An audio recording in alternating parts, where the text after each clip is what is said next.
episode 12, Peter Sutcliffe, the Yorkshire Ripper.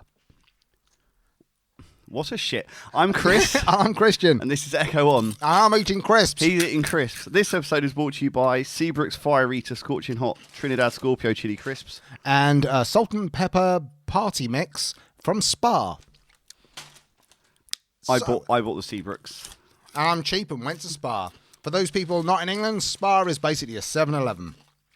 Except it's open from 7 till 11, actually, surprisingly. Weird. Yeah, open less.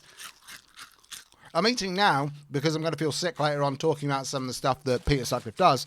So, getting my stomach full first, lining it. I don't want to be like retching like bile. No, these are spicy. If I do retch, it's going to burn. And we're telling you what we ate now, mainly because of Chris's mum, who asked what he was eating on a previous episode. Yes. Hi. She did. Hello, I'm my waving. Mum. Christian is waving at you. Right, so Peter Sutcliffe. Now this is quite a heavy hitter one. This is we did the last serial killer did was Ed Gein. This one's as big hitting. Body count is notoriety. Yeah, big hitting. Gein wasn't big hitting in amount of people killed. Yeah, his body count is far fewer. But yeah, so Peter Sutcliffe is a piece of shit. Still alive. Oh no, fuck, I've ruined it. I've ruined the ending. Oh, you've ruined the where are they now? For FF's sake. I can't say fuck on a podcast. No, I didn't. I said FF's sake. Oh. You said fuck on the podcast. Fuck off, did I? Wait. Oh, damn. Right, so Peter Sutcliffe, Yorkshire Ripper. Shall we start off by saying, why was he called the Yorkshire Ripper? Why was he called the Yorkshire Ripper? Why was he called the Yorkshire Ripper? Well, it was just the police. Because the people he killed were prostitutes, same with Jack the Ripper, they thought they'd give him a nice little name and gave him that. And it's like, really? It started off, it was unoriginal. Yeah, but I suppose it's better than the serial killer actually giving himself a name. Yes, that is true. Like Dennis Rader, like BTK, he's such a turd. Really, that's what you came up with. I mean, to be fair, fucking good name. The guy's a piece of shit, but if you're going to come up with a serial killer name, could have come up with a lot worse than that. That is true. Until you say BTK, you go, oh, that sounds amazing. What does it mean? You go, bind, torture, kill. And you go, bind, really? You're the kind of person that says bind. No one says bind. Tied up. Bound. Bound. But then again, you look at him. Look at Rader. You can tell he says the word bind. We've entirely gone off topic already. We haven't even started, and we're talking absolute shit. Right, Peter Sutcliffe, Yorkshire Ripper, killed people, women, between 30th of October 1975 to the 17th of November 1980. 5-year period. I mean, that's only the ones he was prosecuted for, and they have direct evidence for, or confessions. So yeah, he's quite an active serial killer for 5 years.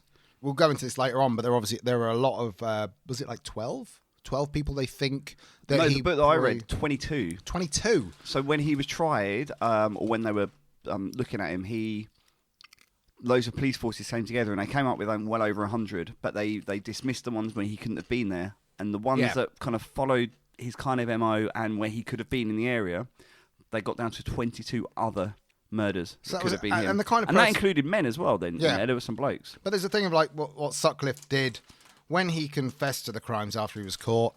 They told him who they thought he killed, and if they said a name that he killed, he freely admitted it. Yeah. And there was one person that they mentioned, and he vehemently denied it and said, no, I didn't kill that person. And they have since found it was someone else. So he was freely admitting when he was accused. But if they didn't say who it was... Yeah, he wouldn't incriminate himself like freely. No, I mean, later on when he was in prison, there was one victim who was 14 at the time, who he was not even on the list of people he attacked because she survived. Yeah. But he admitted to it then. So it's like he would not admit to anything unless they knew about it. So it's very likely that those 22 people, at least a significant number of them, were his victims. Absolutely. And were ones either who got, I'd like to think they were ones who got away because a lot of them did survive, but not that many. No, I think the 22 were murder victims. They were unsolved murders. Oh, they're actually murders? Yeah, they were unsolved murders. And one of the issues was, some of the issues around these guys in particular, and we might mention it a bit more later, was... if they didn't happen in his normal stomping ground, and if they weren't prostitutes, and further to that weren't women, they just didn't bother looking into them. Yeah, I mean, basically, He operated around the north of England, around the Leeds, Bradford, Manchester, Halifax area. All normally around red light districts, although not exclusively. At the start, when they recognised it was a serial killer, back in that they were actually following in the late 70s, they did originally posit publicly that he's after prostitutes, and obviously has a thing against that was like prostitutes. The kind of profile they put to him was that he hated prostitutes. I mean, prostitutes. Hence the Ripper name as well, partly to do with his crimes and partly to do with the prostitution thing, harking back to Jack the Ripper. But like Jack the Ripper, there was one thing in common. Like he was operating in impoverished places. Yes, because especially the north of England was at that time was quite a desperate place. It was not a nice place. It was very poor. People were very desperate. Prostitution was rife, but it was also, to give you an idea, it was basically look up if you're not in England about how much it is in your currency. It was normally £5. Yeah, £5 for a good time, £10 for an amazing time. Now, I really want to know what that entails. Are they basically saying? Are they just saying £10 for anal? I have no idea. I don't know. Or like, but then why is that amazing? What was if somebody's really against that? Or I put some. Well, you just went. Why you went straight for the bumhole? Yeah, all over. But bumhole Francis. That's what they call me. But yeah, so no, that's what you're dealing with, people who are literally getting money just to the people who work for prostitution had they were forced into it, or they had no other fucking choice. Yeah. There's very few of them that are actually doing it because, like nowadays, you have sex workers that can earn a very decent living. They're going to earn a fuckload more than I do. Yes. And actually do it because they want to. Back then, it wasn't as much. It was literally, I can't afford, like one of the people who was killed, it was a wife, their family who had kids. The husband and wife were almost destitute. But then they both said, well, look, what we'll do is you go on the game and I'll sit in the pub while he would go out with them, wouldn't they? They'd go together with their van, because he was like a roofer or something, builder or something, and they had the van, and he would go wait in the pub, wait for her to come back for safety as well. Like, which is, I imagine, like being in a relationship, being that poor that literally that is your only option. It's fucking horrible. Yeah, I mean, hats off to anyone who works in the sex industry and does it because they want to. Good on you. This isn't anti-sex industry. I don't think it should be illegal. I'm very much pro prostitution. I think that the choice if they want to do it, but these one at the time then this was desperate. It was desperate. The red light districts were the only people that were there were the Johns picking them up, the pimps and the prostitutes. Very few people lived there unless they had no other income, and they could only afford like to you live said, there. it was the low income areas, probably the social housing and the that's where they were. But they didn't also at that time of night when sort of after about 9-10 o'clock. Unless you were within that industry, people didn't go out. They went to the pub and come back, but that was it. It was a very desolate place. So you're guaranteed to be alone. So like the Jack the Ripper, he was dealing with desperate people who were the most easy targets in the society. Yeah, absolutely. And thought less of in society at large and by the police. And bear in mind that, like, look at what year was Jack the Ripper? Was it 1880? I can't remember. It was Victorian England. Yeah, so you're dealing with nearly 100 years, maybe over 100 years difference. Very little change. Granted, it's London to the north of England, but between the two, but it's basically the same kind of place and the same kind of feeling around those places. Yes. It was desperate, people doing anything they can to get money, not affording food, people trying to raise their families, and it was a kind of equivalent of a ghetto. That kind of thing with serial killers hasn't changed throughout history, though. Prostitutes are so often a target. Like in the 2000s, 21st century, the Ipswich there was the killers, and the I think it was a trucker, wasn't he? Went around and he killed hookers as well because they're transient. It takes them longer to be missed. People expect them to not be around. People don't care as much, unfortunately. And with the Yorkshire Ripper, I mean, we don't know about Jack the Ripper because it's all like supposition of who it was, the motivation and all that. But with Jack the Ripper, they invented his reasoning before they even knew who it was. Like, they said, no, he obviously hates prostitutes. And it's like, that is a big fucking leap. If you kill 100 prostitutes, at no point is there any evidence saying that's because you hate prostitutes. It's like, no, they're an easy target. You can pick them up. You can get them in your car by waving a fiver at them. And it's like somebody saying, somebody went out and they killed 100 badgers. They despise badgers. No, they just want to kill things. And that's the easiest thing they've got. Because And they happen to live in Sylvania. Yeah, obviously. With the Sylvanian families, and it's just loads of badgers, proliferation of badgers. But it's like, and also we're dealing with the 70s where policing is a very old profession. Getting evidence and finding people who kill people who rob people, who commit crimes. It's not like the 70s was that ridiculously backward that they couldn't find someone who broke the law. They were actually quite advanced. Like, they've had hundreds and hundreds and hundreds of years of figuring out how to get evidence, how to do things. They had fingerprint analysis. Maybe not. They'd had the databases they have now, but they had ways of doing things. Like, at each scene, I think probably about 10 of the scenes, there was evidence left, whether it's tire tracks, footprints, handprints. They had a bloody handprint of his. Was it a handprint that was bloody, or are you just really so worked up? They had a bloody handprint. I'm such a polite Englishman. It's a bloody handprint. No, they found a partial bloody palm print in front of a piece of a broken sink when he killed Maureen Long in 1977. Now, that on itself should have been enough to... you say you've got a palm print, you think it's them. When you're going through potential witnesses, check their palm prints. Yeah. But they didn't do that. They didn't do that when they were looking through things. One of the issues, though, you kind of hinted on it a minute ago, and about databases, and that was one of the big issues they had, was everything was on like cards and stored on cards, and it didn't cross-reference because it was all. And they had the police national computer, but not everything was on there. Really. Not everything was on there yet. And I watched the documentary, and they said when they were looking for cars, it didn't like ping up and be like, "Oh, here are these cars." It gave them a massive list that they had to print out on loads of. Did it take them was it 2 months to get over halfway through? Because they basically found these tire tracks in the second murder in Irene Richardson's one, and they were tire tracks found near the scene. They knew exactly what kind of tyres they were. The front ones were different to the back ones. The front ones were Indian Autoways. The back ones were SOE hundreds. They knew exactly what kind of tyres they had in the car. This was their biggest lead. And they went through... because I think there was 40,000 or 50,000 cars in Initially, the area. It was like a crazy high amount. And they managed within 2 months to get it down to like 15,000 left to check. Peter Sutcliffe's car was in the ones that weren't checked. Yes. But they stopped the investigation near the end, saying it's a waste of manpower. Because bear in mind, it was so big. The amount of paper was so much they had. They had to reinforce the floor in the police station they were crazy. in. That was absolutely crazy. And that's how much paper and shelves and drawers they had them in. They would have found him if they carried on. But they had no direct evidence that the tyre tracks were definitely the serial killers. They knew it was a likelihood. They could have gone on another couple of months, wasted hundreds of thousands of hours of manpower and money, and then found out it was nothing to do with it. It was just the delivery that was nearby. Yeah. But at the same point, you've got they knew the guy's boots that he wore was size 7. Tiny feet. Tiny feet. Wee shoes. He's got tiny feet. I mean, I'm size 10 and I've got small feet, I think. I don't know. What size are you? 10. Yeah, normal. Average, size normal. 7. Yeah. Size 7, that's like a kid's feet.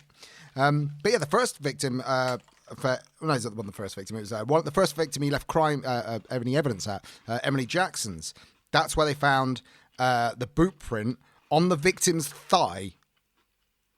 Like, it was definitely the killer's boot. So all they had to do was, it would have wasted a lot more money, but they would have found him if they carried on with the tyre thing. But they stopped it. They stopped because it was so resource heavy. And this is one of a number of things where you just scratching your head going, if only they'd but at that gone point, for a bit more. The Oldfield, is it Oldfield, the chief, the dickhead police officer? Yeah. We'll get to why he's a dickhead later on. But he was the one, he was receiving letters around that time from a guy saying he was the Yorkshire Ripper, calling himself Jack. Yeah. Which is, and so that was a piece of hidden evidence that they weren't alluding to the public until they got audio recordings in 1979 of a guy saying, "Hi, I'm Jack. You haven't caught me yet. You're not doing your job." Yeah, goading the police and he made it personal because he mentioned his name. He was like, "I respect you." It George? Yes, George. His name is George. I keep thinking Mike, but that's Mike Oldfield at Tubular Bells, isn't he? I doubt they're the same person. I respect you, George. I was going to why I man. Yeah, basically, George Oldfield was a very old school policeman. He died in 1985. I know it's a where are they now thing, but it's 85, it's fine. He was so old school and a lot of the people in charge of the investigation were such I hate to speak ill of the dead, but dickheads.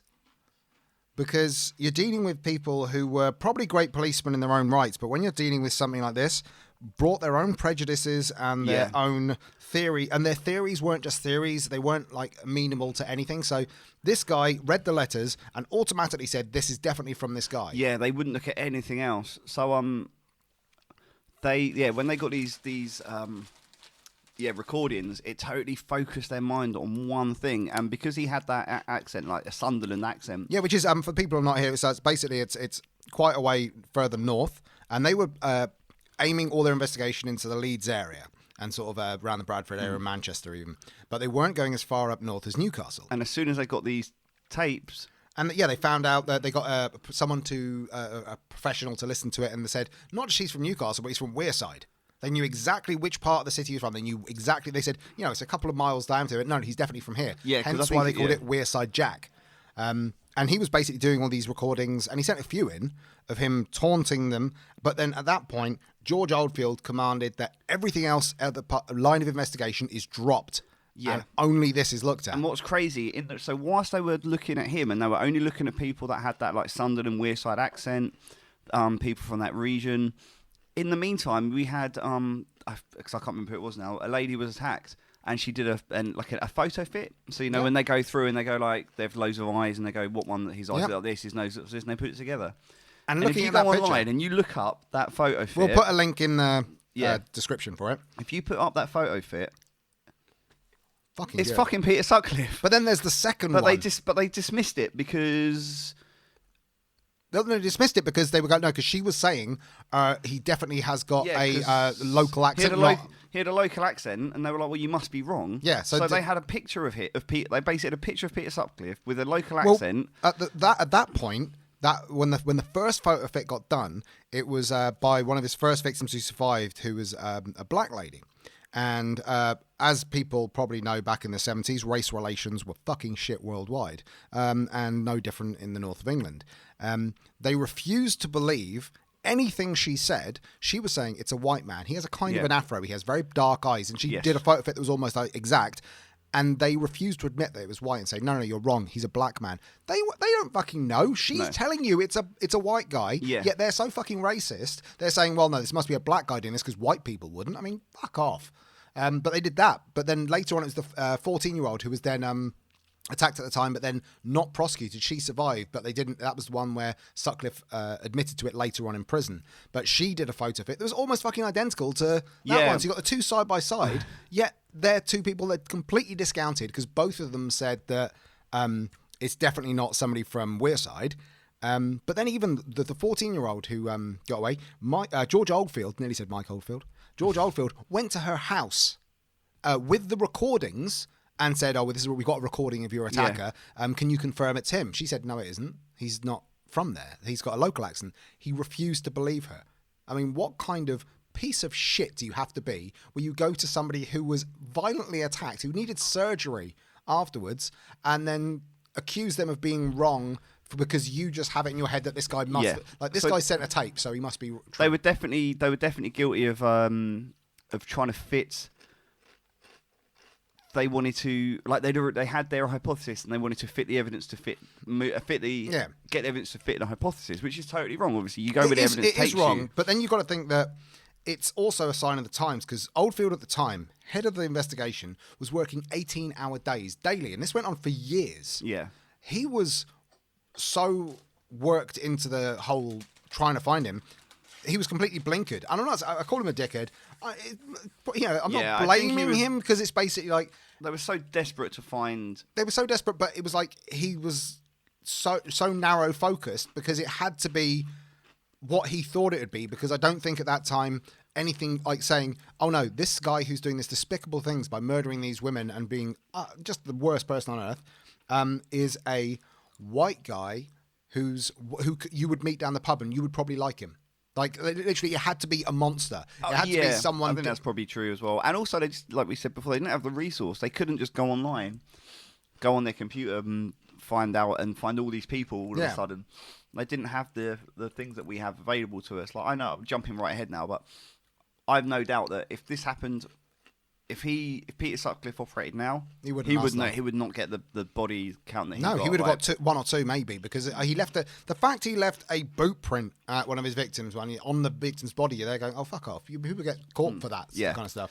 So I was going to say another thing, just while we're talking about things that kind of caused errors in the case, was the fact that because a number of them were prostitutes. Another thing the police did was they discounted anyone that wasn't a prostitute. So when people came forward that weren't prostitutes, that said it was this guy who had a local accent, they're like, well, that can't be the guy we're looking for, because the guy we're looking for only attacks prostitutes and he's from Wearside. So again, it's another thing where they were in their blinkered approach. Unfortunately, they just completely dismissed all of these people. But back to the dickhead comment, which it backs up the fact that it's a dickhead thing. That kind of thing. There was one person who was murdered, and the police started telling all the journalists that she was a prostitute. She wasn't, and they only put up one picture of her that looked fucking. It was not a good picture. But then they were doing that for all the women. They were showing pictures because they were prostitutes, and they're saying low morals was the little quote that they kept saying. They were just basically pictures that were not flattering because they were trying to make them not seem relatable. But the fact that they were getting women who was like, this is a mother, just this normal mother. They said that she was a sex worker, and even though everyone in the family went, no, she wasn't. There's no evidence. She walked through the area and was killed. But the police, in order to fit the profile, but knew they couldn't not say this was one of them because it was quite well publicised. Absolutely, they said that she was a prostitute, and it's like. But it's not like it's all the police force doing it. It's one or two people in charge focusing it wrong, because people in the police force were saying this tape is not the killer. There's no evidence. This guy is only saying things that is in public domain. But then the head of the thing, George Oldfield, was saying, no, he said this that was not in the public domain. And then as soon as a journalist comes forward, who was a female, and said, no, it was, I knew about it, completely discounted. Some of the stuff that he said, definitely, the Wearside Jack tapes, that was exactly, I was going to say that as well. Like, he said some things that made them convinced, and they were like, no, it was reported in the press. It was a newspaper article. It stated all of these details. I mean, granted, it doesn't mean that it was officially released or officially spoken. It could have been somebody in the police department told a journalist, they printed it. But it was in the press. It was in the public domain. They don't read every single paper. No, but it was widely available. Yeah. And maybe they fucking should have read every single paper, all the major red tops at least. But then after, I mean, George Oldfield worked himself so much ragged that he had a heart attack and was then signed off for months. Yeah. And that time, the guy that took over, the Wearside Jack tapes were still the focus, but then he amped it up and they started doing trade shows and like had booths in places all around the country with, I think it was like Find the Yorkshire Ripper or whatever it was, and the people that could listen to the tape there and see the letters, the redacted letters, but the letters, and see if they knew him. They had police going around the whole area in the sort of Sunderland area and the Manchester area and the sort of Leeds, door to door with pictures of the handwriting, saying, do you know whose handwriting this is? Because they said that, well, you know what everyone in your family's handwriting looks like. I don't. No. But also that handwriting thing, obviously another red herring, because again, they questioned Peter Sutcliffe a number of times. I'll say how many a bit later. But they questioned him a number of times, and they looked at they had his handwriting. They looked at his handwriting, and again, they were like, well, he's not. The fact that he was a person of interest multiple times. I mean, I think it was 5 times they interviewed him, and every time, I think most of the time he was discounted because his handwriting didn't match the letters that were given. His accent was not from Wearside. Yep. But they completely let him off for stupid reasons, and they did like.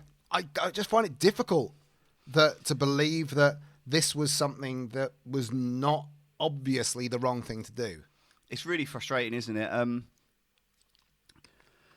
But see, was it the new police, like the police chief guy that brought him, and he tried his best to make it. He tried his best to kind of formalise things a bit. So he brought in. Was it him that brought in like a card, or maybe it's the previous guy brought in the card system where for every arrest they would try and write down like details of what they were arrested for. Yeah.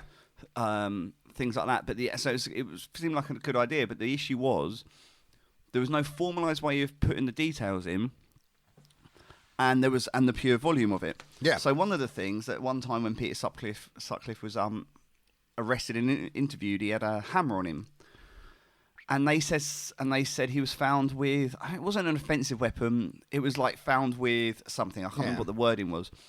And there was 2 copies of this, and one went to Scotland Yard and one stayed up in Leeds. The one in Leeds just said he was found like equipped to rob. I think it was. Didn't say what it was. The one in Scotland Yard said he was equipped to rob with a hammer. Yeah, so a bit more good So information. the one with the hammer, when they know they're looking for people which we haven't actually mentioned it, we should go into detail in a minute, they knew they were looking for someone with a hammer. But when they looked it up locally, his name never came up with anything. It wasn't until, I think, much, much later when they started looking at all of the records down that was in London. They knew he had previous with hammers. They were like, he was found in the red light district with MC Hammer. Fucking hammer. Hammer Can't time. touch this. Yeah. I did that before on another episode. I know. But yeah, so we should have probably said it before, but yeah, the Yorkshire Ripper was a hammer man, literally. Multiple hammers, mostly ball peen, which I find a very funny word. Peen. Mainly attacking from behind. Used to basically pick up prostitutes. A couple of times, more times than I thought would be normal, would be when they're having a wee on the floor. Like the women are going, "Oh, I need a piss," and then squat on the floor. He walks up behind them, hits them with the hammer, and basically then goes from there. There was only rape involved a couple of times. It wasn't primarily sexual, but a lot of them turned to that. But what I think it was sexual, but in a different way, because what he did on a few of them as well, though, he killed them and then masturbated on them. Yeah. It's just take a second. But one thing about the police I will give them credit for, because I would not have even thought of doing this. In 1977, when Jean Jordan was murdered, they found a brand new £5 note in her handbag. The part of the batch, they thought, well, God, wait a minute, she wouldn't normally have a £5. I don't know why they thought this. He went, this must have been the killer that gave it to her. Big leap. Yeah, but correctly. I know this story, but I got stuck at that bit. Yeah, but yeah, basically that they thought, well, she couldn't have it because she's a prostitute. Like, fuck it, they earn money. They deal in cash. She's probably got £5. So he gave her £5. But the funny thing is, Sutcliffe didn't take it back. First thing I would have done if I would be a killer and I gave some money. Take it back. Because he went back, didn't he? He realised he killed her, left her. And then was like, shit, I left my £5 there. That could link us. But the way I never thought money could link them that much. But the fact they knew it was a £5 note, they went back to the Royal Mint or wherever it's printed and found out it's part of a batch, a new batch that was given to 35 firms. Yes, in North of England. This was really good policing, and they managed to whittle it down to one, which is the one that Sutcliffe worked for. Yeah. And they did interview him in that, and they found out that it was given. They knew it would be given out to a certain group of people. I think it was like 50 people. Yeah, something about that. And they interviewed everyone. No one was found guilty, and they said, "Well, it must just be a dead end." Like, really, you interviewed him because of that? You know what's so interesting about going back a bit? So he realised he'd left the £5. It was like, I can't go right back because it'll be obvious they'll be looking for her. They might find me. So he left it a while. Realised there'd be nothing in the press about another body. Yeah. So he figured he was in the clear. Went back to look for it. Found her bag. Couldn't find the £5. Couldn't find it, and apparently went mental and beat the shit out of her body and mutilated her post-mortem. Mutilated. So he lost his shit again. He'd already killed her and done all kinds of things to her. Couldn't find the £5 and just mutilated her again, even more. And apparently they found the £5. Yeah. I think it was this one in her purse or bag. I'm not sure. There was like a little compartment where she had kept some of her money. So he didn't look in there. He hadn't seen it and couldn't find it. Oh my God. But it's like not like he was interviewed for that, but he wasn't let off because of Wearside Jack. He just had a seemingly good alibi. Seemingly is the operative word because that's what they said. He has a seemingly good alibi because he said he was at home and he said his wife's there and can vouch for him. Like, seemingly good. Seemingly should not be good enough. No, it needs to be a good alibi. Yeah. A watertight alibi. Now we'll just to really drive it home because we're talking about all the acts that he carried out. We'll go through the names of people he killed or attacked. So this is what I've got, Christians, to jump in. You might have some different one. So the first one just listed a stone in sock. And are these ones that he was just prosecuted for, not ones. These are the ones that they can link him to. Yeah, this isn't the other 22. So there's stone in sock, the prostitute, when he was out with his friend, and he got him to stop the car, and he jumped out, and he got a stone, put it in his sock, and smashed her about the head with it. And they never named her. And then he got back in the car and got his friend to drive away. Was that 75 or? This was, bear with me, 69. 69, geez. Yeah, she survived. It's the first attack and she survived. But that was out Saturday afternoon evening. He was out with his friend. His friend that had he went drinking with a lot. And his friend knew that he did this. He knew that he jumped out the car and then never he said anything ran back about in, it. said he'd attacked this whore with a stone in a sock. Threw the stone away. So that's the first one. Then we've got No, throw the sock away, not the stone. Well, he might. Then they'd only have one sock. Oh, good point. Good point. Unless it was an odd sock. Oh, loads of odd Don't want socks. to catch cold. No. Then Anna Rogolski. Hmm. So I think that was his first known victim. She survived. July 1975. This one was. Mm-hmm. So it's 5 years after the last one. Almost 6. Then we've got Olive Smelt. She survived, didn't she? She survived as well. Yeah. That was 40 days after the one previous. What was that? What date in 75? Sorry, August 15th, 1975. Because it was 30th of October, the first actual murder victim that he's got down, Wilma McCann. Oh, okay, so we've got another one that survived yet, though. We've got shit. Tracy Brown. She was August the 27th, so 12 days later. So he's literally going, at that point in 75, his ramping up and escalating is going quite Wilma heavy. McCann, October 30th, 1975, she was murdered. So that's the first murder that I've got. Jesus. So that's 63 days after the previous one. She was 28. She was murdered in Leeds. Then we've got, this is a long list, but I want everyone to know. Emily Jackson, she was 42. She was the one where, that was the first bit of clues he left. That's where he had the boot print, the size 7 boot print on her thigh and in the sand near the body. So that was January the 2nd, 76 in Leeds. I've got January 20th, but... That's what did I say? 2nd. I can't say the 0 next to the 2, obviously, because it says January the 2nd. So that was only 80 days after the last one that he murdered. What was that? Did I just say? That was Emily Jackson. Yeah, Emily Jackson. Then we got Marcella Claxton. She survived. She was interviewed on that documentary we watched. Oh, by the way, it's called the Yorkshire Ripper Files. Now, normally I don't try and recommend documentaries because a lot of the time I prefer to look at books because it's got a lot more in depth. The Yorkshire Ripper Files, though, is a 3-part BBC 4 series. It's fantastic. And I will heartily recommend it. It's very detailed, but it's all witness statements and people who were basically there at the interviewed time. police officers and survived victims. It's available on YouTube. I don't think it's available on iPlayer anymore. I watched it. I couldn't find it. I got it on YouTube.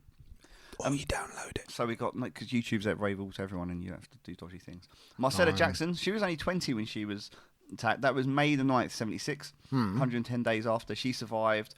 Listen to her talk. It's pretty horrible. Yeah. Irene Richardson, she was that was murdered. 77, wasn't it? That was 77. 271 days. He had a long time between that we know about. And that was the one where they found the first one where they found the tyre tracks at the scene. Okay. Then we've got Patricia Atkinson. Yep. That was only a couple of months after that, wasn't it? Yeah, 76 days. That was April 23rd, 77. Now, at that point, in that one, he left his boot prints on a bed sheet at the scene. Oh, yes. Yeah, But they literally are not just... Oh, was that in the little bedsit, little flap? Yeah, but it's not just the same size. They were the same boots. Yeah. There was a welly boot. He has murder boots. Then we got Jane McDonald, not the singer. No. She was murdered June 26, 77. She was only 16. She was 16. Where was it? Who was that? Jane McDonald. Oh, yeah. Sorry. Yeah, sorry. I've got a list of them as well, and I'm looking at one list, but I realise it's a different list. Okay. Yeah. So she was murdered. That was 63 days later. Then we've got Maureen Long. She survived. She's interviewed as well, isn't she? I think yeah, she's Maureen is. that. That's the one where he left the partial bloody palm print. Yep. That was only 2 weeks. That was 14 days after the last murder. After Jane McDonald, he attacked her. Then we got Jean Jordan. She was murdered 82 days later, October 1st, 1977. And Jean Jordan is the one with a £5 note. Ah, she's the £5 note one. Yep. She was only 20 as well. Bless her. She was like a child. And that's when he went from, because basically it was Leeds and Bradford area. That's the one that he went to Manchester for. Yeah. So then, but then after that, I think it's is it December the? What, this one? Yeah, the next October 1st. Oh, sorry, yep. Then we've got Marilyn Moore. That's December the 14th. Yeah, and that's another one where they found the tyre tracks out. She survived. Jesus, these poor Then we've women. got Yvonne Pearson. She was murdered, age 21, January the 21st, 78, only 37 days later. Didn't find their body it's for something 2 about months. saying all the names. That I just know, make this it is just... what we haven't done as much, and what I think we should do more of because it really drives it home. Yeah. We got Helen Richter, 18. She was murdered 10 days later. 10 days. She'd only been a prostitute for a few weeks. Vera Millwood. Yeah, Vera Millwood, another one he left the tyre tracks out. 104 days later, she was... May the 16th, 78. She was 40, and the age isn't relevant except for the fact you see the range. There's not one group of women other than a lot of them are prostitutes. I think the earliest one he attacked, even dead people, was 14, and the oldest was in late 40s, wasn't it? Something like that. We got Anne Rooney. 47. 47. So Anne Rooney was 22. She survived. This was 289 days later. So there's a lot of either inactivity or stuff we don't know about. Yeah. And he let a lot, not I said let a lot of them go. He didn't kill a lot of them, whether it's because a lot of the time he didn't know they didn't die. He did his thing and then he left, yeah. Josephine Whittaker, she was 19. She was murdered. That was 33 days later on April the 4th, 1979. And that one's quite interesting because the size 7 boot prints were found at the scene. But they were boots that they said could be comfortably worn with anyone with a shoe size up to 8.5. They were different ones to other ones. But the worn right shoe suggested to them he was a lorry driver. Oh, yeah, that was really interesting because, which he was. Peter Sutcliffe was a lorry driver. So she was murdered. She, I didn't go through all of these, but like she wasn't a prostitute. No, she wasn't. A number of these weren't somewhere. Also, that one, Josephine Whittaker as well, they found traces of milling oil and metal particles on the body, which suggested he had an engineering connection as well. So that particular murder, the evidence left there was almost damning for him because it said a lot more. He left a lot more there than he should have done. Yeah, absolutely. Should have done. Like I'm fucking giving. I know what you mean. Then he probably realised. Barbara Leach, she was 20. She was murdered in Bradford, September 2nd, 1979. 150 days later, she was a 20-year-old university student. Then we've got Margaret Walls. She was 47. Walls, she was murdered. This was a year 353 days since the last one, August 20th, 1980. Which makes, when you think about the 22, I mean, the 22 supposed victims, they must fall peppered into all of this. Yeah, they are. So I imagine like he's every couple of weeks to a couple of months. Like there's not much of it. There isn't an escalation. Like it looks like an escalation at certain points where he goes over a 6-month period killing a few people and then he'll go a whole year without. But I imagine it was every few months. Yeah, like, I'm sure he kept himself ticking over. So yeah, she was civil servant, not a prostitute. Then we've got Upadhyaya Bandara. She survived, didn't she? She survived. Yeah, I think she's been interviewed since. She was a doctor from Singapore. We if you hear us eating throughout this, we are eating. As I said at the beginning, we're still eating crisps. So yeah, she survived. That was only 35 days later. Then we've got Teresa Sykes, who again survived. She survived. Yep, she was only 16. This was 42 days since the one previously. Then the last one that we know about, Jacqueline Hill. She was murdered. This was only 12 days since the one before. She was only 20. November 17th, 1980. She was 20 in a third year of an English degree course. But she was the one that she was murdered 100 feet from her halls of residence. Oh, really? Oh, was that the one that you could see? She was coming off the bus and had to be a direct walk across the road. Yeah. And there's I think it was 300 feet to her thing. She got 200 feet, killed just 100 feet before to her go. It was like fucking so close. And that's where it should have been. Like she was working with some counsellors. She was wanting to do some counselling degrees at the time, and she was doing some volunteering at the time. And they said, "Oh, let's all go to the pub." And she went, "Oh no, I've got to get home. Got to do some studying." And it's like she just had a drink. Just so, if you want any advice from this, just if somebody asks you if you want to get drunk, just do it. Just do it. Yeah, I mean it's as well. And then it was 2 months later that he was caught in January '81. Basically, what happened was he was picking up another prostitute about to kill her.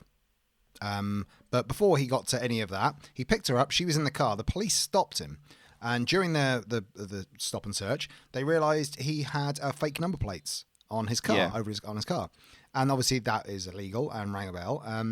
So they arrested him because of the size 7 shoes. They knew a couple of things about the Yorkshire Ripper. They weren't necessarily thinking he was in there until they got him to the prison and realised, to the police station, and realised the similarities with everything. So when they arrested him, when they stopped him, and they found out he'd fucking duct taped some number plates to his car. Doesn't he have a screwdriver? Oh, that was the thing. He does have a screwdriver, very much so. I don't know why I laughed. Yeah, but he has been using it. Yeah, but just it's probably. Oh no, no. I was going to do a joke that was just not good. No, we can't laugh at that because that's the victims. No, but he did have a screwdriver. But yeah, he tapes it on. Because I think they phoned up and they found out what the number plates were to, and it was to a completely different car. Yeah. So when they were going to take him in, he was like, "Oh, I just need to go for a wee."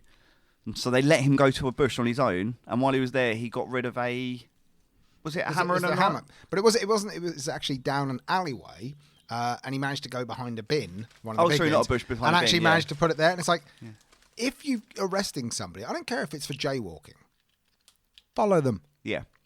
You don't have to look at their dick, but at least follow them to make sure they're not running, for one. Absolutely, he's going to get away. So he dumped a couple of weapons there, and then they've got him to the police station. And when he went to the police station, he was like, oh, I need a wee again, actually. I've just remembered I need to go again. And again, they let him go on his own, and he went to the cubicle, and he stashed, and I can't remember what weapon it was. He stashed another weapon, I think, in the cistern. It might be the screwdriver? In the fucking cistern of the toilet in the police station. But it was he was arrested as well for the thing. He was arrested for solicitation of prostitute. Yeah. Because they suspected, they knew the woman who picked up. But the woman survived, obviously. She wasn't attacked. But she was a material witness in the case for obviously being caught at the scene. Where they caught him with having the number plate, so basically just putting him there. So she was specifically told to not speak to the press, don't do anything, because she's going to be called on in court to just say that he picked her up, a prostitute, and basically say that. Yet she still agreed to do a TV interview. Yeah. Where she was like sort of saying, he was very weird man. It's like, I'd just like to. It'd be quite refreshing someday if I saw an interview and they were like, he was so nice. Oh, he was awesome. He was lovely. Wait, he's a serial killer? I would never have guessed. No idea. Like, all these people are like horrible. But I think also, I mean, so two things actually. So going through the history of him, they said like when he was younger, like he was short, but when he got into teenage years, he did weightlifting and that, so he got stronger, and he wasn't like unattractive to women, but he was size 7 shoes though. He was also he was always like a bit awkward around women, and always they said women often found him a bit creepy and a bit weird. Anyway, but the other side of it is if you find out that someone has almost killed you, in your brain you're probably going to go like, oh yeah, I always knew there was something weird about him, because you'll read into it. You're going to read into it what you want. I mean, it's one thing that when the police interviewed him, they said about Sutcliffe, they went, oh, he's very calm, pleasant and cooperative. The guy's giving us quite a detailed statement. I mean, when he was arrested, he gave a very detailed statement about what he did to each, and fucking good memory on the guy. I mean, obviously this is something that is it is his life's work, and he is going to remember everything. Like myself, I can't remember what I do day to day. I've got a terrible memory, but that's why I'm always astounded when these serial killers like BTK, like this, who will then go through a list of everything they do, know the names, know the places, know how they killed them, what they used, what they did with a weapon, what they were wearing, what they were driving, know everything. Absolutely. Before we started this podcast, I said to Christian, we've got another episode coming out tomorrow from when we record this, haven't we? And Christian also could not remember, and we had to look it up. And we do this, and we choose to do this, and we spend quite a lot of time reading about things to do with our podcast, and we forgot that we only talked about it being released then 2 weeks ago. Yes, when the last one was released. Yeah. You need a wee? Yeah. All right, well, let's have some elevated music while he has a wee. I'm just going to go stash some weapons. I mean, go for a wee.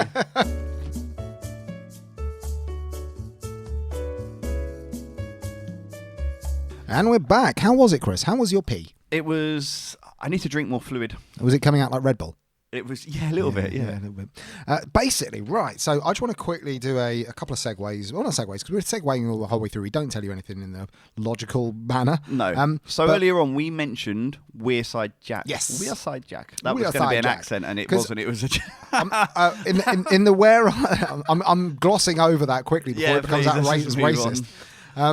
Where are they now? We're going to cover Wearside Jack in Where Are They Now? But for the thing with... I did a joke. I know, I'm not going to let you... It was a pun. Yeah. All right, say it again and I'll laugh. Come on. Where are they now? Because of Wearside Jack. Oh, I like that! But basically, those tapes, because of George Oldfield's grasping onto them that they were the truth, which, to be fair, if they turned out to have been the truth, he would have done the right thing. So me calling him a dickhead the whole time is slightly unfair, because it could have been the truth, but at the time, and it's just because we watched everything and read everything retrospectively, it seems so fucking obvious. Yeah, but and obviously in the midst of it, it must have been way more difficult, and I'm sure they're under an awful lot of pressure to find someone because the killings were still going on. And also it'll be covered in Where Are They Now, as it's now going to be called, obviously. But those tapes and those letters were probably directly responsible for a lot of people dying. Yes, because absolutely. He would have probably have been caught. I don't say probably. I think he would have been caught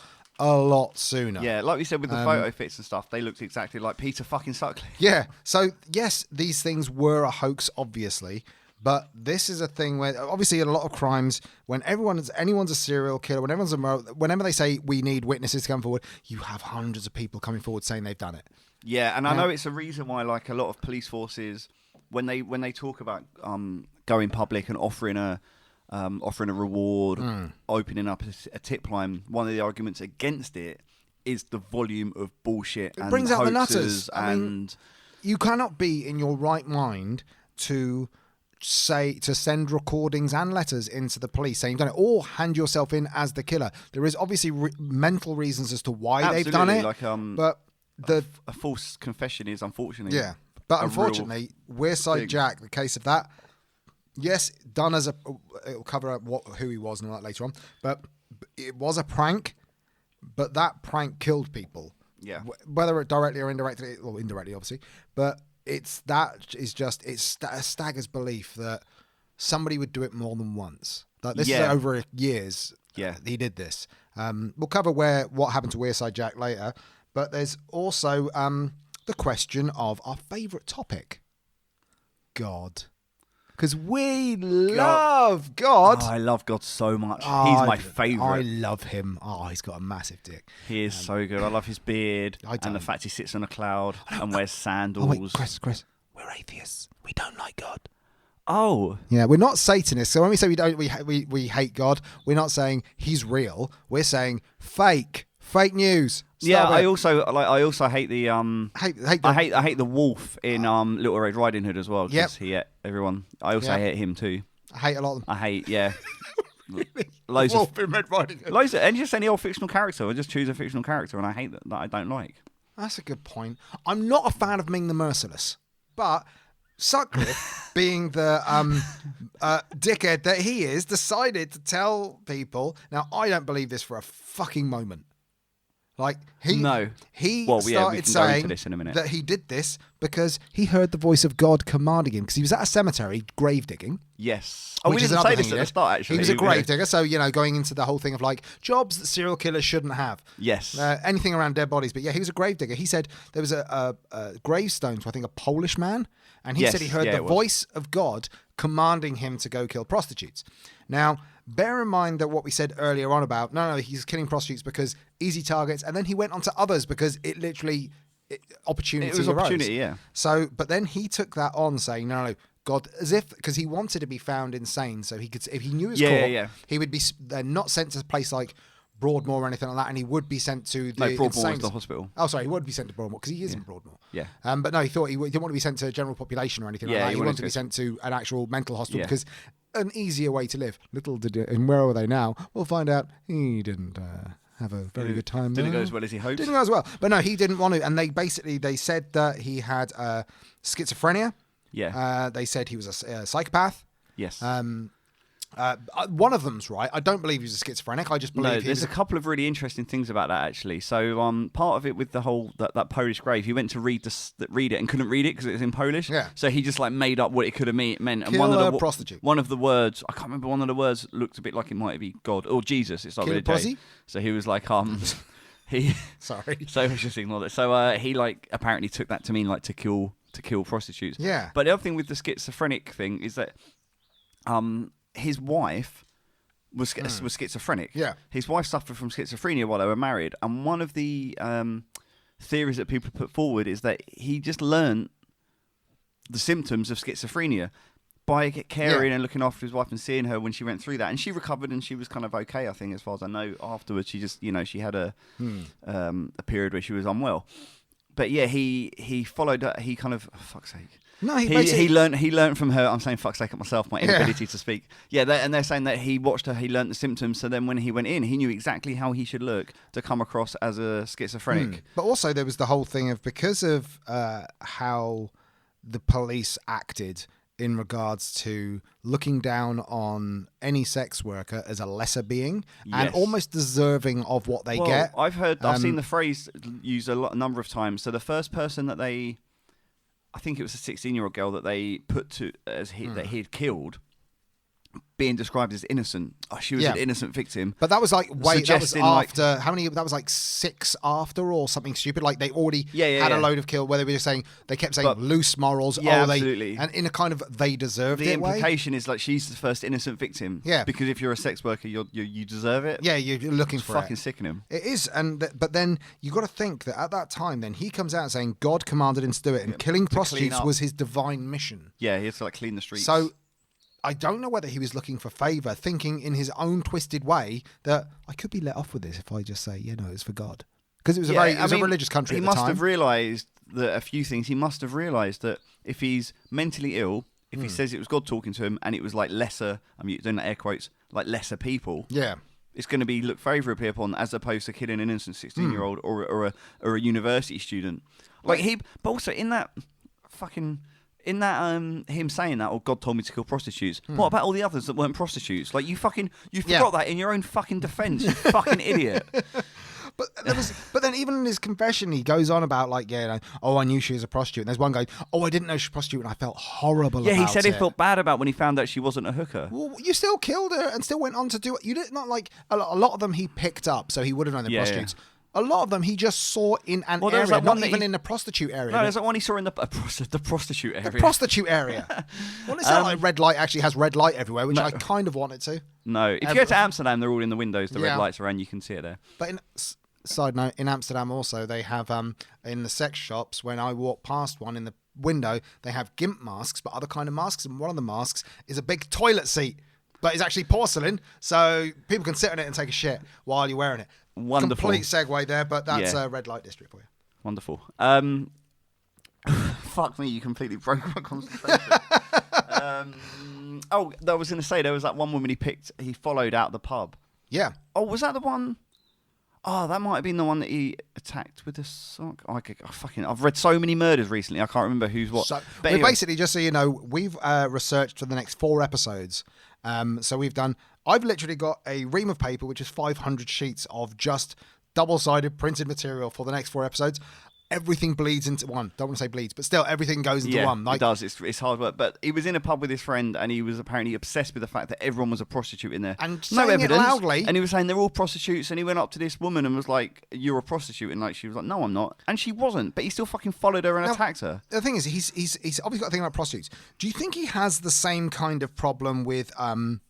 I'll use terminology they would probably use. Say sluts, for instance. Well, I think he thought of it much. I think he just assumes that the women they're prostitutes, they're sluts, they're loose. Is it a problem that they have business savvy and will charge for it, or is it the fact they're having sex willingly whenever they want? I don't see the problem with. No, is he just mad that they're making money? Yeah, I mean, is it a money thing? Because I don't get why people would be ever solely against prostitutes. He doesn't like women running their own businesses. Maybe. Yeah, maybe he's just a sexist. But it's like he will. Is it like if it was just against women? He believes.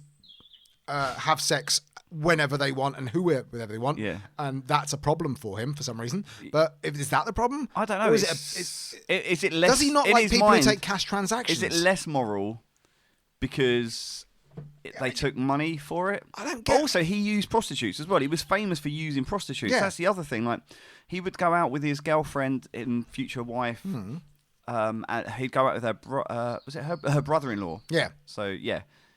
But he also he would talk. He would brag to the brother-in-law. So his wife's brother-in-law. It just sounds like they're talking about Belfield, doesn't it? It does. It really does. He would go out and with his brother-in-law, his wife's sister's husband, and would brag about sleeping with prostitutes. And then apparently he would go off, and then come back like 10 minutes later with a big old smile on his face, and then brag about it. Just So he did it 4 times. So it was a long walk. He probably had to go get money out. But bear in mind, it would take me. If I had to go get a prostitute, it would take me 10 minutes just to get the nerve up to go up and say hello. Let alone, here's a money transaction. Take the clothes off. Do it. Mop then up. You'd feel awkward, and you'd be like, "Do you take card?" And then try and slide it between their bum cheeks with your card. I wouldn't even do that. I would do contactless and slap it on their forehead. Yeah, the credit card. The credit card. No, my dick can't slap. It's tiny.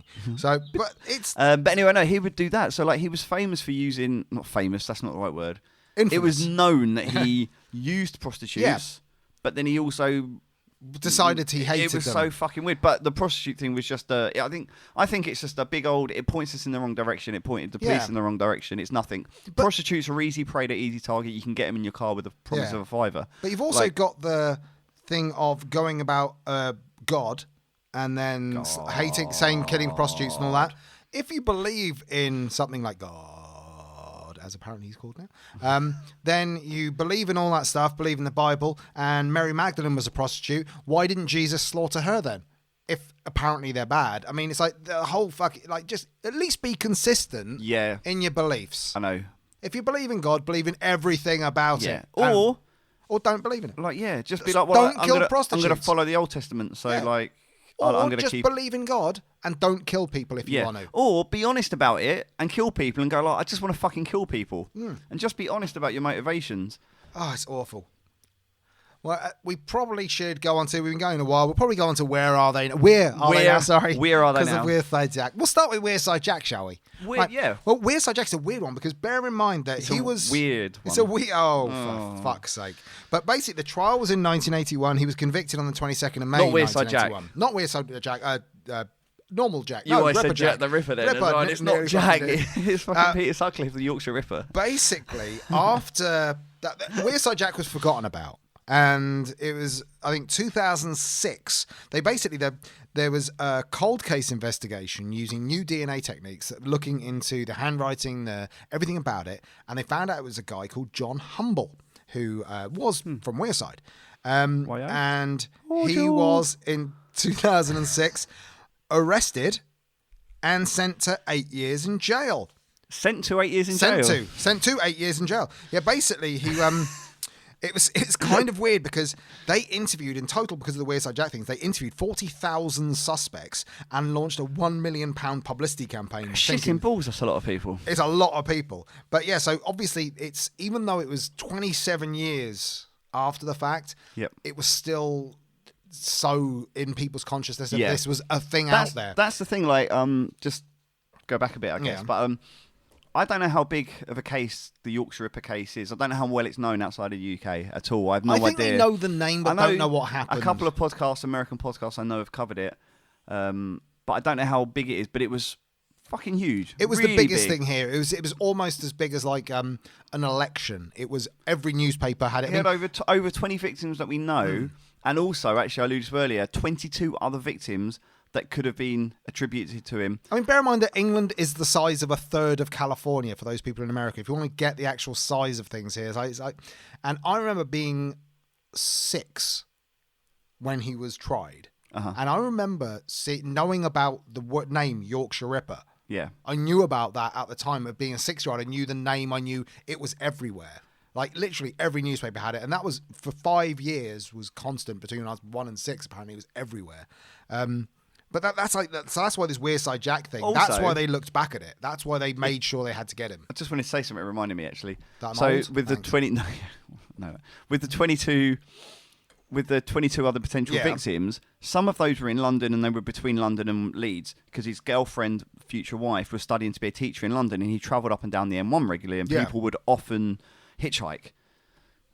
The fact it happened in London. The people in the Leeds police in that area didn't look at it, weren't either interested or didn't have a means to look into it. Well, there's the whole separation between... How big did you say England was?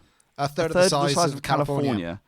And we're so separated that it could have... It's the same thing as happening in the same state. For those people in California... If someone in fucking San Francisco and LA... Yeah, they would know about it. It's literally... No, not even... You can drive from London to Sunderland, even if we're saying it's Wearside. Yeah. There and back. And you would still make it in a quicker time than it would take to drive from LA to San Francisco. Like, that's how small England really is realistically to people who know about the size of America and things like that. So you're dealing with, like, it's very isolated. It's very small community-based, especially about that. Nowadays it isn't. But then you say now it isn't when we're talking about Belfield. Yeah. Even then there was a division between the Met, the Scotland Yard, London kind of the police, Met and the Sussex and Surrey and anyone like that. So I know that went back a bit, but I just wanted to... It was a really good point that you made for the sake of scale. Yeah, I mean, it's actually... England is tiny in comparison, and it's amazing that everyone's so insulated, especially back then. But then, like, Wearside Jack thing, it found out it was obviously John Humble. He was a labourer. He said it was a prank, just a bit of fun. Bear in mind, it wasn't just one recording or one letter. I would give him a pass and go, it was just a spur of the moment thing. No, it was many things. Even one of them at the end, after he's talking to George Oldfield, calling him George, saying, "Oh, George, you haven't caught me," type thing. It ended up with a clip of the song, "Thank You for Being a Friend." Oh, I forgot about that. Fucking hell. He literally sampled the song at the end. I don't think he got clearance for it. I don't think he did, DJ Humble. No. And he said... I was young and daft. It was a spur of the moment thing with the first letter. Then I got carried away. Spanko! Yep. But apparently he was obsessed with Jack the Ripper and the Moors murders. No shit. He admits he initially got a sinister kick from writing, claiming to be the killer. The deadly charade escalated when he secretly made the I'm Jack tape, which was amazing because up until then he was never called Jack. No, they said the Yorkshire Ripper. They weren't saying Jack the Ripper. They were calling him the Ripper. It was in relation to Jack, but nobody called him Jack. But no one said that because it wasn't... Because that already exists. Yeah. So basically, after they took it, he got sent to prison. He then came out later on. I think he came out in... Got it right, you can hear me. Yeah, he basically served half of his 8-year sentence. He was released on license in 2010. He has since tried to commit suicide 3 times. He tried to hang himself, he tried to do an overdose, and he tried to slit his wrists. All not right. Not right? Yeah, All he didn't failed. do them right. Unsuccessful. Yeah, I mean, basically his motive was obviously quest for notoriety in a way, kind of thing. But also it was he hated police. And for those who want to know what he said, I'm going to play a bit of the tape here. Have a listen. This is what he sounded like. And normally I would say if I heard something like this, there's no way it was him because it's like hearing Belfield's voice where you just go, fuck off. That's not like this guy has not got what you would assume to be, I know it's wrong, but a serial killer's voice. You expect a monster and you hear a squeaky little man. I feel like he wrote out what he wanted to say, but didn't actually learn it. So it sounds like he's reading. It sounds like, you know, when you're a kid and you get to read a bit on stage, or like a presentation in front of the class, and you go like, and then I went over here, and then it was good, and then we did this, and then I did that, and then it was nice. Like that's what I feel he's doing. But and also so we'll play that now. I'm Jack. I see you are still having no luck catching me. I have the greatest respect for you, George. But Lord, you are no nearer catching me now than 4 years ago when I started. But also, now we're back. I'm going to play you a bit. We mentioned before that he played some of the Thank You for Being a Friend song. Here's a bit of that as well. Thank you for being a friend.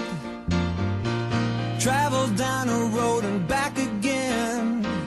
Your heart is true. You're a pal and a confidant. And we're back. But yeah, so that's what happened to Wearside Jack. Peter Sutcliffe's wife. Where is she now? She sold her story to the paper and made 40 grand, I think it was. And good on her. Fuck it. Yeah, there were good. people, I feel like she there were should have got people more for really that than that. like slagging her off, saying how dare she make money off such fuck misery. it. Fuck it. No, if you can make if you've like a loved one has turned out to be like that, give her all the money. She had nothing to do with it. She lived with it. She like found out all about it. Like any of the victims that survived, make money off yeah, it. Do fill the your best boots. you can. Sutcliffe was obviously sentenced to, I think it was, he had a life tariff anyway. Unfortunately, it wasn't at the time when he was in, it wasn't at the time when hanging was still a thing, because he would have been hung. Yeah, apparently there was calls, wasn't there, to reintroduce bring back it. the hangman and all that was a thing. But since being in prison, because he wasn't initially in Broadmoor, he was in Parkhurst prison. He was presented to basically general population of Parkhurst, and he was only that was in 1981. He was attacked in prison in 1983. Get this. I like this bit. This is he's been attacked a few times, but is this a good one? This is still a good one. James Costello attacked him. But Parkhurst prison is on the Isle of Wight, which is the southernmost part of England on a separate island, which is fucking tiny. But he was there. This guy attacked him with. He called it his shiv. What it actually was a broken coffee pot. That was his shiv. I forgot it got attacked with a broken coffee pot. And he basically sliced the fuck out of his face, which required a lot of stitches. That's not gone well. No, it hasn't. It's like a Z, isn't it? It's like Zorro. It's basically, I'll put a link at the bottom. It's basically down on the left side of his face is like a massive cut, but the way they've stitched it up makes it look like Zorro's been there. Then after that, it's not until 1996, because between 83 and 96, because of petitioning on behalf from him and his lawyer, he was eventually moved to Broadmoor Psychiatric, because whether we think he is intentional or not, he ain't right in the head. Anyone who can kill someone ain't 100% right in the head. So he was sent to a hospital. Unfortunately, on the 23rd of February 1996, Paul Wilson, Oh, good guy. I like him. No, it's actually I'm sure he's a terrible human being. But... No, actually, unfortunately, this wasn't the one that was good. But still, anyone who attacked him, good guy. He tried to strangle him. He went into his private room and tried to strangle him with a pair of flex from a pair of stereo headphones. You can tell I'm reading it out because I would never say stereo headphones. Stereo headphones. Not those mono ones. Monophones. But yeah, he tried to choke him out, but it didn't go very well. It was a very violent attack. I bet the apparently. cables were all twisted up, weren't they? I bet he untwisted the headphones. Yeah. God, good. This is good. Put it in his pocket. By the time he'd walked like 2 cells down, they're all fucking twisted and knotted. He couldn't get him out of his pocket. Couldn't get him untwisted. Poor guy. But bear in mind, 1996, they probably weren't in-ear ones. They weren't like, they were probably just big overhead ones like we're wearing. Yeah, but Sutcliffe only sustained a black eye and bruising in the neck in the attack. How did he get a black eye for being strangled? I think he was punched while trying to struggle. So. But no, the best one. Maybe the big old headphones hit him in the eye. Yeah, true. I mean, Ian Kay was jailed for 8 years in 1991 for nearly killing a shop assistant and for 16 robberies on stores in London. Oh, what shit? The attack on I don't know anything about the case beyond that, but in March the 10th, 1997, he decided. Well, he didn't decide because bear in mind that anyone who has met Sutcliffe and attacked him, all of them have the same reasoning.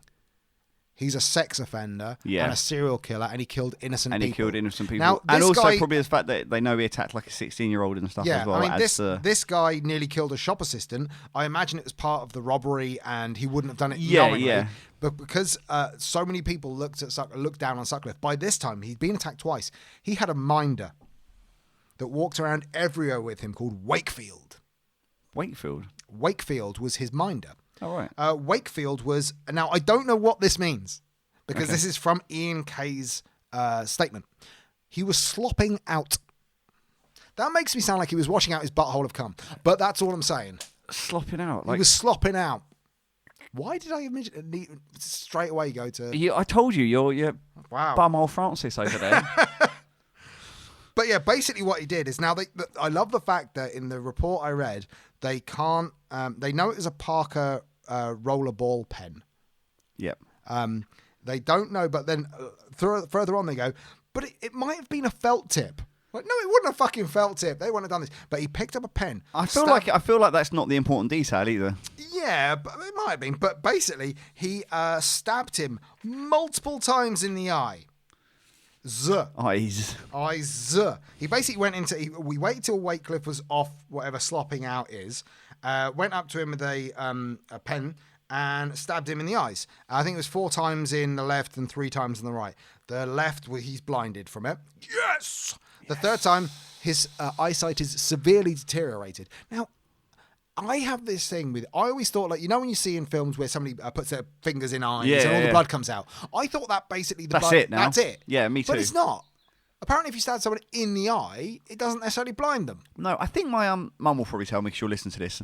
But I'm pretty sure my uncle, she told me when he was a kid, like, was running and fell over and got a pencil stuck in his eye. And he could see still out of both his eyes. It's actually, he had 5 or 6 times in the left eye and 3 to 4 times in the right eye. But then he only stopped when Sutcliffe managed to grab hold of the pen and push it away from him. But yeah, it's... Then after that, you think that would be the end of it. No.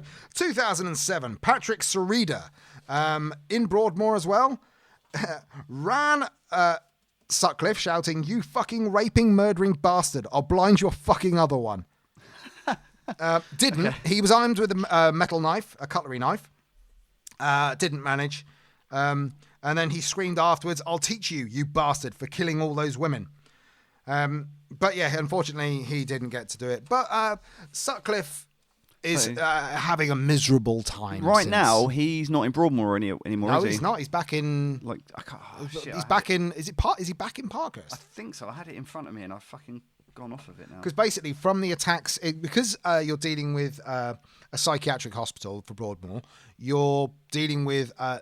It is more secure than a normal prison, but the patients have more they have like more freedom. They have more freedom amongst each other, so there aren't necessarily bolts on. There are bolts on the door, but in the daytime they're not locked, so there's a lot more access to be able to hurt someone, which is unfortunate. But I kind of wish that he was murdered by one of those people. But, you know, it's kind of good that he has to live partially blinded.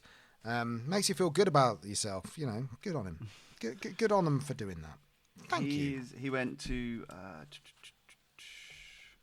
Do we need hold music again? Quick, let's have hold music before we finish this. HMP Franklin in Durham.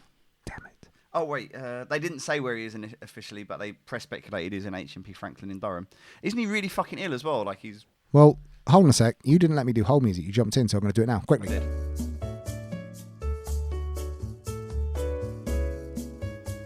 And there we go. So, yeah,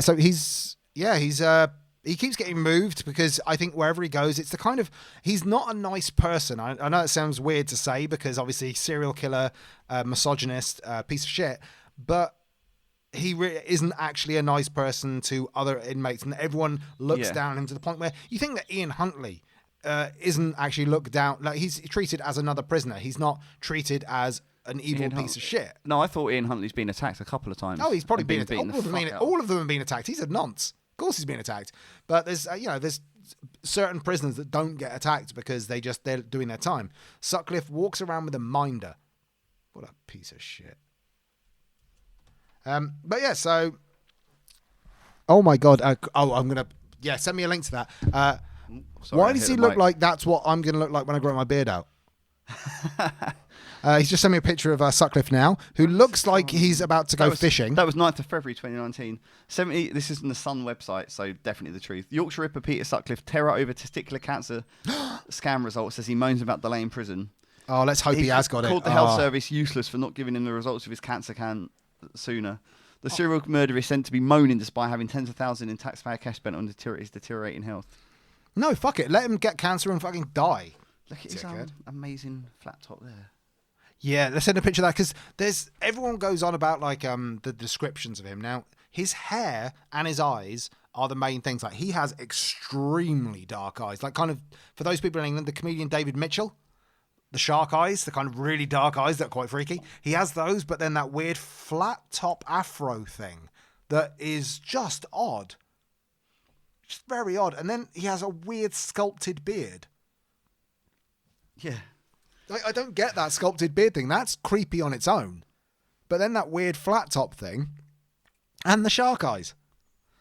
But yeah, so where are they now? George Oldfield, he died. He died, I think, in the 80s. I think the end of the 80s. He was let go. He retired soon afterwards. In fact, most of the heads of the police investigation afterwards went to other jobs or retired. Virtually all of them, I think, are dead now. Because Maniac Factor. Because then we always overthink Maniac Factor to the point of going, oh yeah, but he was probably like Chikatilo. Obviously, we gave a 5, but then you get some other people go, oh no, maybe not. But this guy, he's obviously a liar. He's obviously grasping onto popular theories and running with it, like, oh, it's God that made me do it. Oh, I'm schizophrenic. Blah, blah, blah. Yeah, he still went back to a body and. To try and get his fiver back, got so angry that he couldn't find the fiver, beat the shit out of the dead body. 5. He stabbed women in the vaginas with screwdrivers and pieces of wood. He got a piece of wood and shoved. Like, we forgot that. Like, that's one thing I never knew. He did that. Like, I thought he was just hammer man, like hammer, run, run, run. That's not. He never said that. It wasn't Spanko saying things. No. But no. So at one point he shoved a load of wood and like stuff up. I mean, really, there's hatred there. He sliced their bellies open. Yep. He ejaculated over their dead and dying bodies. I didn't know about the stabbing and the slicing. He posed the bodies after they were dead. Yeah, I mean, there's definitely. I would say 5. I'm a 5 with that as well. I'm not even going to go with like Maniac. No, 5. No, 5. I was actually laying in bed thinking about this last night. I was like, Maniac Factor, Peter Sutcliffe. So yeah, there's that's Peter Sutcliffe. He's an absolute shit. We'll give you, bag. As usual, we'll give you some links to some resources that will go into great depth and detail we didn't because it's fucking horrible. So much. And I read a book. Yeah, Chris read a book about it. But most of my stuff came from Google's. Yes. And the Yorkshire Ripper documentary. There's some really good... that documentary that Christian mentioned is really excellent. The book, unfortunately, the book I read, it's quite an old book. It's good for some of the facts, but it is so pro the police investigation without actually second-guessing what's going on. Yeah. It puts a dampener on the rest of it. So I kind of gave up reading 3/4 of the way through going, I can't trust anything it's saying because it's so blindsided by this is definitely the truth. But yeah, so we'll give you all the links. Please do listen to us. Please listen. Obviously, are Please listening to listen. us. Download. Tell a friend. Tell 2 friends. Yeah. Find us on all social media: Facebook, Twitter, Instagram. Echo on Pod. And we've just got another load of badges in. So because we sold out the rest of them, I say sold out, doesn't cost you a penny. We gave them away. Yeah, go on to horrormarketplace.etsy.com. If you use the code ECHOON in one word, it will give you £7 off, which is the price of the badge. Just go pay in there, postage. just pay postage, get a free badge, basically. And if for whatever reason you forget the Etsy shop or whatever, just drop us a DM. We'll send you the link. What now? Direct message. Oh, there we go. I was like, Doc Martin? Don't drop a boot near me, man. Don't drop a boot near me, man. But yeah, so send us a message. We will answer. But yeah, we got. I like to say due to public demand. Yeah, we sold out of these. We don't know if we've got that many more listeners, but we'll see. Yeah. But yeah, so they're great. We try and give these away for free, but when they're gone, they are gone. And also, we are making our first public appearance, kind of, but not for the not for this. We are basically, if anyone is going to Download Festival 2019, which is the heavy metal and rock festival in the north of England, not where he killed people, it's Nottingham. But yeah, we are running the alternative karaoke as well as DJing there. So yeah, we're in the RIP area. For anyone in Download, if you listen to this, come and see us. We're going to take some badges. We're going to take badges. We're going to give you a free badge. We'll give you a free badge. Yeah, that's basically it. That's it. So I've been Chris. And I've been Christian. And we've been Echo On, a true crime podcast. Woo. Bye. Bye. Words